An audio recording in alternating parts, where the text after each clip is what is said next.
오늘 우리에게 주시는 하나님의 말씀은 시편 103편 1절에서 5절 말씀입니다. 구약성경 876면에 있습니다. 우리 다 같이 하나님의 말씀을 한음성으로 다 같이 합독하시겠습니다. 하나님의 말씀입니다. 내 영혼아 여호와를 송축하라. 내 속에 있는 것들아 다 그의 거룩한 이름을 송축하라. 내 영혼아 여호와를 송축하며 그의 모든 은택을 잊지 말지어다. 그가 내 모든 죄악을 사하시며 내 모든 병을 고치시며 내 생명을 파멸해서 속량하시고 인자와 긍휼로 관을 씌우시며 좋은 것으로 내 소원을 만족하게 하사 내 청춘을 독수리같이 새롭게 하시는도다. 아멘. 이 시간 서재성 목사님 나오셔서 그의 모든 은택을 잊지 말지어다 라는 제목으로 하나님 말씀 전해주시겠습니다. 큰 은혜의 시간 되시기 바랍니다.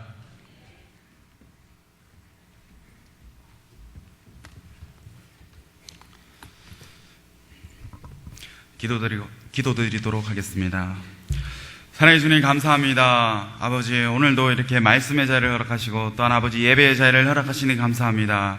하나님 우리가 새해를 시작할 때 하나님 감사함으로 아버지 하나님께서 우리에게 베풀어 주신 그 모든 은혜를 잊지 않음으로 하나님 앞에 나가시는 귀한 한 해가 될 수 있도록 하나님 인도하여 주시옵소서.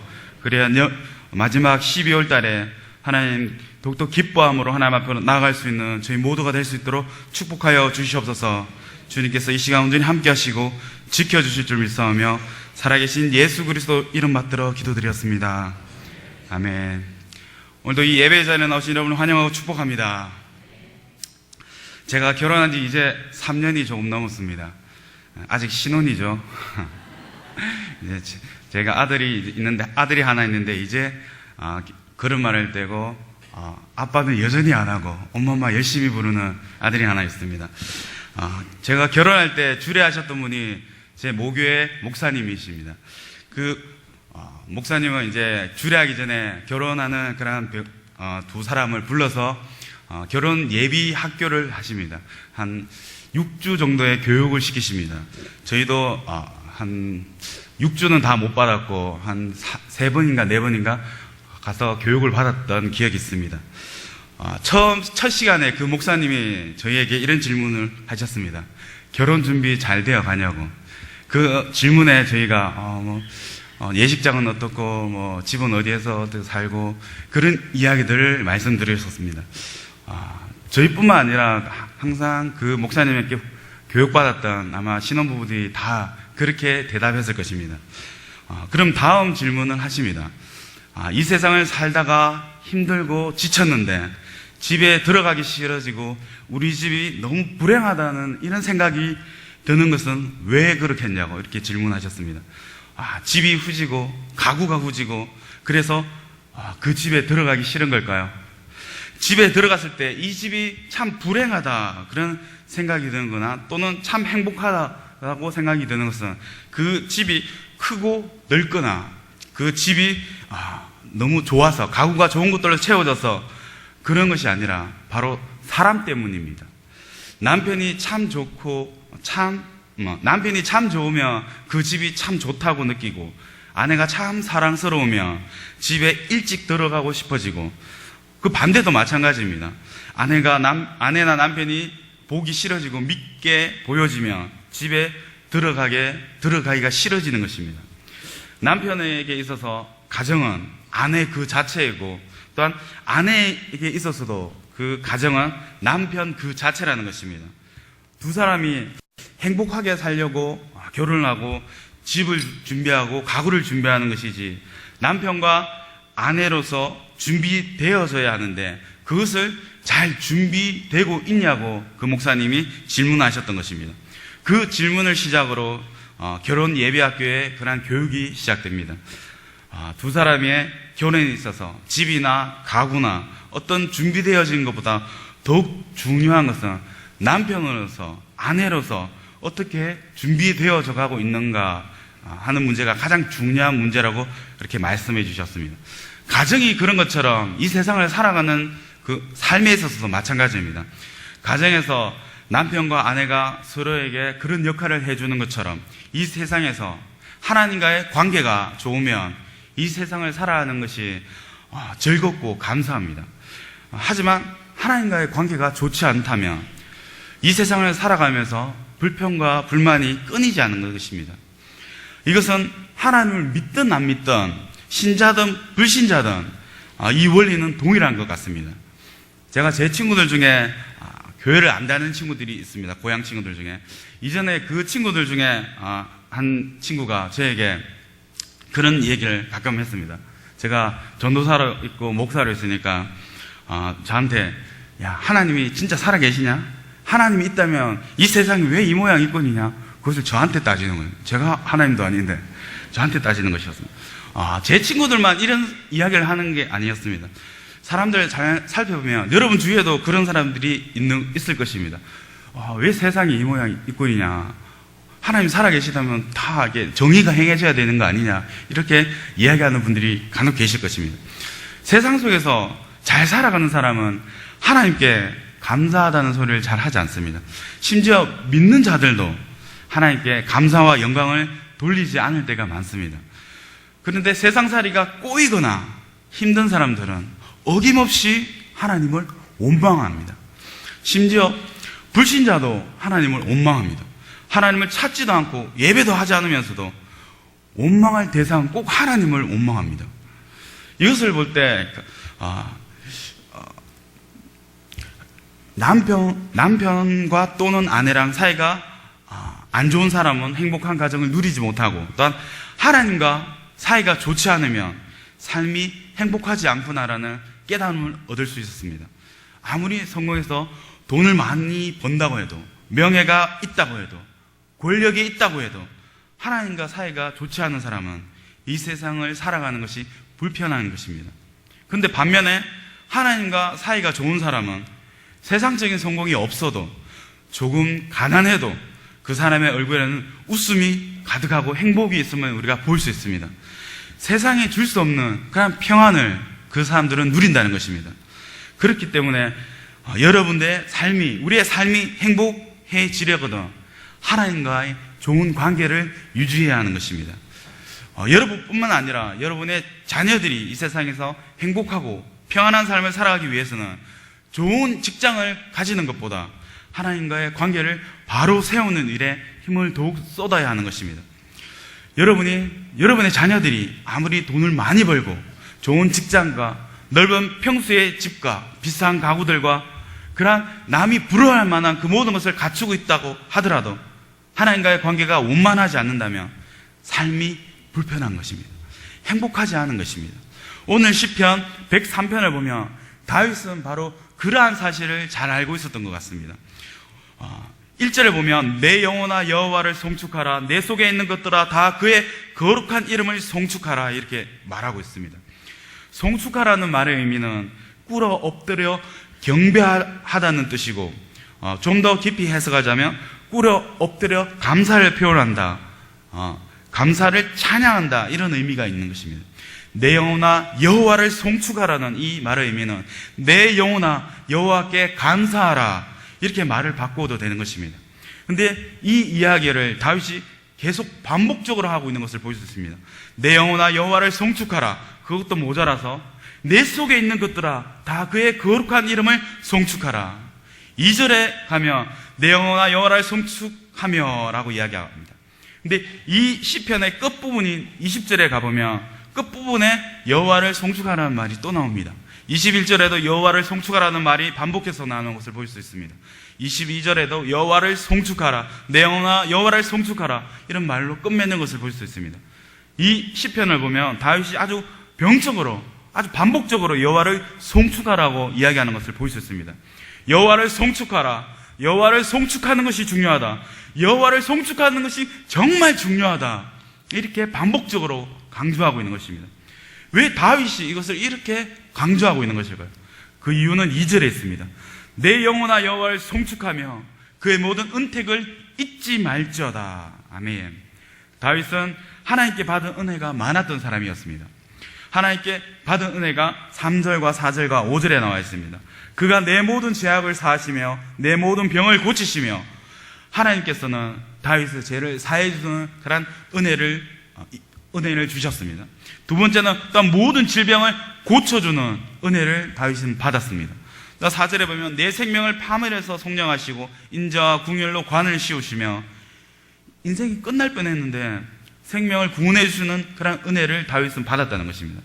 네 번째는 인자와 궁율로 관을 씌웠다는 말은 하나님께서 다윗을 축복하셨다는 것입니다. 또 5절에 보면 좋은 것으로 내 소원을 만족하게 하사 내 청춘을 독수리같이 새롭게 하시는도다. 여러분, 얼마나 많은 것을 우리가 받으면 만족할 수 있을까요? 우리는 쉽게 만족하지 못합니다. 그런데 다윗은 이 5가지 은혜 중에서 특별히 그 첫 번째 은혜인 제사함의 은혜를 강조하고 있습니다. 5가지 은혜에 대해서 다 감사하면서 특별히 감사한 제사해 주신 은혜를 이야기합니다. 다른 것은 이야기하지 않는데 자기 죄를 사해 주신 그 은혜에 대해서는 뒤에서 다시 이야기하는 것을 볼 수 있습니다. 9절부터 13절을 한번 읽어보겠습니다. 자주 경책하지 아니하시며 노를 영원히 품지 아니하시리로다. 우리의 죄를 따라 우리를 처벌하지도 아니하시며 우리의 죄악을 따라 우리에게 그대로 갚지는 아니하셨으니 이는 하늘이 땅에서 높음같이 그를 경외하는 자에게 그의 인자하심이 크심이로다. 동이 서에서 먼 것 같이 우리의 죄가를 우리에게서 멀리 옮기셨으며 아버지가 자식을 긍휼히 여김같이 여호와께서는 자기를 경외하는 자를 긍휼히 여기시나니. 아멘. 다윗은 5가지 은혜 중에서 다른 어떤 것보다 자기 죄를 사해 주신 그 은혜에 대해서 감격하고 감사하고 있는 것입니다. 우리는 다 예수 그리스도를 믿고 죄사함을 받은 사람들입니다. 이 죄를 용서함 받은 그런 감격이 있어야 합니다. 이 죄사함에 대한 예화를 하나 들어보겠습니다. 제가 주일학교 애들한테 가끔 이렇게 주일학교 맡았을 때 예화를 듣는데 좋은 예화인 것 같아서 이렇게 말씀드리겠습니다. 한 아이가 있습니다. 철수라는 한 아이가 있습니다. 이 아이가 새총을 만들었습니다. 새총을 만들어서 목표를 향해서 쏘아봅니다. 깡통도 맞춰보고 병에도 맞춰보고 그러다가 움직이는 목표를 한번 맞춰보고 싶습니다. 딱 보았더니 마당에 닭이 돌아다닙니다. 그 닭을 조준해서 딱 쏘았습니다. 그런데 너무나도 잘 쏘았어. 이 돌멩이가 닭머리를 맞고 닭이 꼴까닥 죽어버렸습니다. 근데 그 닭이 죽고 나니까 이 철수가 큰일 났다는 생각이 들었습니다. 그 닭은 암탉이었고 매일매일 알을 낳아주는 자기 엄마가 굉장히 아끼는 닭이었습니다. 그 다음부터는 마음이 편치 않은 것입니다. 엄마가 철수야 깜짝 놀라서 돌아봅니다. 왜 그러세요? 가게 신부름 좀 다녀와. 네. 철수야, 네? 왜 그러세요? 밥 먹어. 네. 엄마가 부를 때마다 이렇게 깜짝깜짝 놀랍니다. 뭔가 마음이 불편한 것입니다. 여러분, 죄를 지은 사람은 이렇게 인간관계가 편치 않습니다. 여러분의 아내나 남편이 여러분에게 잘못하기 때문에 관계가 불편할 수도 있지만 여러분의 남편과 아내가 여러분에게 너무나도 잘하고 있는데도 내가 죄를 지어서 불편할 수도 있다는 것입니다. 철수는 엄마가 부를 때마다 마음이 편치 않았습니다. 그런데 일이 좀 더 커졌습니다. 옆집의 아줌마가 철수에게 철수야 가게 가서 콩나물 좀 사와 이렇게 시켰습니다. 왜요? 왜 나한테 시켜? 이렇게 철수가 대들었습니다. 그 아주머니가 어제 닭 죽인 거 엄마한테 일른다. 꼼짝없이 옆집 아줌마 심부름도 해야 되었습니다. 근데 한 번에 끝나는 것이 아니라 시키고 또 시키는 것이었습니다. 그때부터 이 철수는 꼼짝없이 그 아줌마가 시키는 대로 심부름을 해야 됐습니다. 이 아줌마 같은 역할을 하는 게 누구이겠습니까?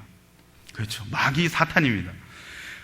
시편을 가만히 보면은 다윗이 자기의 인생 가운데 가장 걸림돌이 되었던 것이 무엇인가 하는 생각을 해보았습니다. 다윗의 인생 가운데 가장 큰 걸림돌이 무엇이겠습니까? 밧세바와 간음하고 우리아를 죽인 일이었습니다. 아마 다윗에게 저 우리아를 죽여 이렇게 시켰다면 절대로 우리아를 죽이지 않았을 것입니다. 그런데 다윗이 밧세바와 간음한 죄에 빠져서 우리아를 죽여야 돼. 그래야 완벽한 범죄가 돼. 아무도 모를 거야. 이런 유혹으로 인해서 우리아를 죽이는 그런 범죄까지 빠지게 된 것입니다. 여러분, 죄라는 것은 항상 하나로 끝나지 않습니다. 죄는 죄를 낳게 되는 것입니다. 계속 이어지는 것입니다. 그것이 올무가 되어서 이 철수도 이 아줌마와 같이 사단은 우리를 집요하게 물고 늘어지는 것입니다. 죄를 지은 사람은 편치 않습니다. 이것이 죄를 지은 자의 그런 모습인 것입니다. 그러니 철수가 날이 갈수록 힘들고 마음이 불편해지기 시작했습니다. 엄마가 맛있는 것을 해줘도 기쁘지 않고 같이 어디 놀러 가자고 해도 기쁘지 않습니다. 왜냐하면 언제 들킬까 봐 겁이 나고 두려운 것입니다. 그러던 어느 날 철수가 도저히 견딜 수가 없어서 엄마에게 이실직고 합니다. 엄마, 사실 그 암탉 내가 죽였어. 엄마가 다 알고 있었어. 네가 언제 얘기할지 기다리고 있어서 이렇게 얘기를 했습니다. 엄마가 용서해 준 것입니다. 얼마나 신나고 감사하겠습니까? 그 뒤로부터는 엄마가 부르면 철수의 모습이 어떠하겠습니까? 여전히 두려워하겠습니까? 아닙니다. 엄마가 부르면 왜? 막 열심히 뛰어갑니다. 난 이제 더 이상 숨길 게 없으니까. 그런데 우리의 마음속에 이런 기쁨과 감사가 있어야 된다는 것입니다. 이 기쁨과 평안이 우리 가운데 있어야 된다는 것입니다.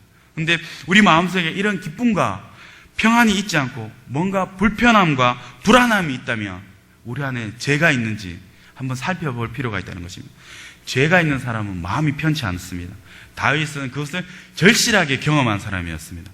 이것이 얼마나 힘들었으면 다윗은 시편에서 하나님의 손이 주야로 나를 누르시오며 내 진액이 마른다고까지 고백했습니다. 아무도 몰라도 밤마다 그 고통이, 그 죄책감이 자기를 짓누른다고 고백하고 있는 것입니다. 그런데 그것을 용서받았을 때 얼마나 기뻤겠습니까? 철수도 말할 수 없이 기뻤을 것입니다. 그 다음날 그 아줌마가 다시 철수를 부릅니다. 철수야, 저 콩나물 좀 사와. 이렇게 다시 시킵니다. 철수가 어떻게 했겠습니까? 또 두려움에 심부름 갔겠습니까? 싫어요. 안 가요. 이제 안 해요. 너 그러면 엄마한테 이른다. 일러요. 일러. 자신 있게 얘기하는 것입니다. 일러라고. 당당하게 얘기했을 것입니다. 왜 그렇습니까? 죄를 엄마한테 이미 용서받았기 때문입니다. 자신은 이제 더 이상 두려워할 필요가 없기 때문입니다. 여러분, 이것이 죄를 용서받은 사람의 기쁨인 것입니다. 여러분, 우리가 하나님께 감사해야 할 것들이 많이 있지만 무엇보다 우리가 하나님께 감사해야 할 것은 우리의 죄에 대한 용서에 대한 감사할 것입니다. 다윗은 이 기쁨이 너무나도 컸기 때문에 그 감사와 감격이 이 시편에서 노래하고 있는 것입니다. 근데 문제는 다윗이 이 감사를 잃어버린 것입니다. 잊어버린 것입니다. 여러분, 시편을 묵상하면서 다윗이 이 시편을 노래하면서 내 영혼아 여호와를 송축하라, 그의 모든 은택을 잊지 말지어다, 이 이야기를 왜 했을까 한번 생각해 보았습니다. 다윗은 일생 가운데 죄의 문제로 가장 고민한 사건이 이 바세바와 우리아 사건이었을 것입니다. 하나님도 인정해 주셨습니다. 바세바 사건이 아니라면, 우리아 사건이 아니라면 다윗은 흠잡을 데 없는 하나님의 마음에 합한 사람이었습니다. 그런데 하나님은 다윗이 범죄했을 때 나단을 시켜서 이렇게 말했습니다. 다윗아, 내가 너한테 뭐 부족한 게 해준 것이 있냐? 만약 너에게 부족한 것이 있다면 이것저것 더 주었을 것이다. 다윗이 바세바와 간혼했을 때 이미 부인이 몇 명인지 아십니까? 6명이었습니다. 그 당시 풍습에 따라서 왕이었기 때문에 첩이 있었고 그렇게 6명의 부인이 있었던 것입니다. 만약에 모자랐다면 하나님이 더 줬을 것이라고 얘기합니다. 그런데 뭐가 부족해서 네가 남의 아내를 빼앗고 간음하고 그 남편을 죽였나는 것입니다. 이 책망을 듣고 난 다윗이 회개하고 하나님께 용서함 받고 난 다음에 그 사건 이후로 다윗이 깨달은 것이 있었습니다. 내가 왜 그 유혹에 넘어가고 말았을까? 그것은 감사하는 마음이 없었기 때문입니다. 감사하는 마음을 잊어버렸기 때문입니다. 하나님의 은혜를 잊어버렸기 때문입니다. 그래서 오늘 2절 말씀에 이렇게 얘기합니다. 내 영혼아 여호와를 송축하며 그의 모든 은택을 잊지 말지어다, 이렇게 이야기하고 있는 것입니다. 여러분, 부부가 살아갈 때 언제 갈등하고 싸우는 줄 아십니까? 부부가 살아가면서 서로에게 세상에 저런 남자가 없다, 저런 여자가 없다, 어떻게 저 여자가, 저 남자가 나 같은 사람과 결혼했을까, 이런 고마움이 있을 때는 절대 싸우지 않습니다. 그런데 어쩌다가 저 인간 만나가지고 저 여자만 아니었으면, 저 남자만 아니었으면, 이런 생각이 우리 마음에 들기 시작하면 불평하기 시작하고 원망의 말이 들어오기 시작하는 것입니다. 그러면 싸우기 시작하는 것입니다. 부부 사이만 그렇습니까? 아닙니다. 부모 자녀 사이에도 마찬가지입니다. 부모와 자녀 사이에도 서로를 향해서 감사한 마음을 가지고 있으면 절대 싸우지 않습니다. 서로를 향해서 감사가 아니고 불평과 불만이 나오는 순간부터 갈등이 시작되고 싸우기 시작하는 것입니다. 그래서 다윗이 깨달은 것이 감사하는 것이 우리의 삶을 지켜주는 성벽과 같은 것이구나. 이 감사가 무너지게 되면 걷잡을 수 없이 인생이 파괴되는구나. 이 사실을 다윗은 깨달았던 것입니다. 다윗은 하나님의 은혜를 잊으면 안 되겠다. 잊어서는 안 되겠다. 그래서 이 말씀처럼 내 영혼아 하나님의 은혜를 잊지 말고 그 은혜에 감사하라. 이렇게 자기 자신에게 교훈하고 타이르고 명령하고 있는 것입니다. 여러분, 감사의 기억이 많으십니까? 아니면 불평의 기억이 많으십니까? 심리학자가 연구한 바에 의하면 사람은 감사는 물에 새기고 원수는 돌에 새긴다고 합니다. 여러분 한번 생각해 보십시오.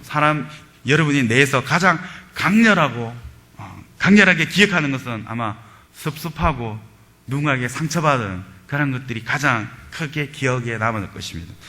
내 속에 딱 기억이 되어가지고 잘 사라지지도 않습니다. 근데 감사한 것은, 좋은 것은 이상하게 잘 기억이 안 납니다. 잘 생각해 보십시오. 좋은 기억이 많이 남는지 나쁜 기억이 많이 남는지, 여러분의 남편과 아내가, 가족들이 여러분에게 기분 나쁜 것만 해주진 않았을 거예요. 좋은 것도, 행복한 일도 많았을 것입니다. 여러분의 부모나 자녀들과 좋은 기억도 많을 겁니다. 근데 그런 기억들은 잘 기억이 나지 않습니다. 뭐만 기억이 나죠? 저 남자가 나한테 섭섭하게 했던 거, 저 녀석이 나한테 섭섭하게 했던 거, 그런 것만 기억에 많이 남는다는 것입니다. 그래서 감사는 물에 새기고 원수는 돌에 새긴다고 얘기하는 것입니다. 제가 제자 훈련을 하면서 이 성경을 암송하라고 할 때가 있습니다. 성경을 암송해 오라고 하면 제가 머리가 나빴어요, 잘 기억을 못해요, 이런 얘기를 많이 해요. 그런 사람들이 싸울 때는 어떡합니까? 몇 년이 지난 사건까지, 자기가 섭섭하게 했던 것까지 다 끄집어냅니다. 기억력 짱입니다. 한참 지난 건데 섭섭하고 상처 준 것도 싸울 때 보면 다 튀어나옵니다. 신기하게도 사람들은 자신이 행복하고 좋은 일보다 섭섭하고 상처받은 것들을 잘 기억한다는 것입니다. 다윗은 그것을 잘 알고 있었던 것 같습니다. 그래서 내가 하나님께 감사하는 것을 의도적으로 노력하지 않으면 감사는 기억하지 않게 되고, 그러다 보면은 불평거리가 많아지게 되고, 그렇게 되면 시험에 들게 되고 인생에서 넘어지게 된다는 것을 다윗은 깨달은 것입니다. 그래서 자기 자신에게 말하고 있는 것입니다. 내 영혼아 여호와를 송축하라. 여호와께 감사하라. 그의 모든 은택을 잊지 말지어다. 그 은택을 잊지 말기 위해서 노력해라. 이렇게 말하고 있다는 것입니다. 여러분, 이것이 바로 감사의 중요성입니다. 주님께서는 이런 인간의, 우리의 연약함을 잘 아시기 때문에 감사절을 만드신 것입니다. 가만 내버려두면 감사하지 않습니다. 그래서 하나님이 감사절을 만들어 놓고 이날만큼은 억지로라도 감사해라, 이렇게 만들어 놓으신 겁니다. 여러분 한번 해보시기 바랍니다.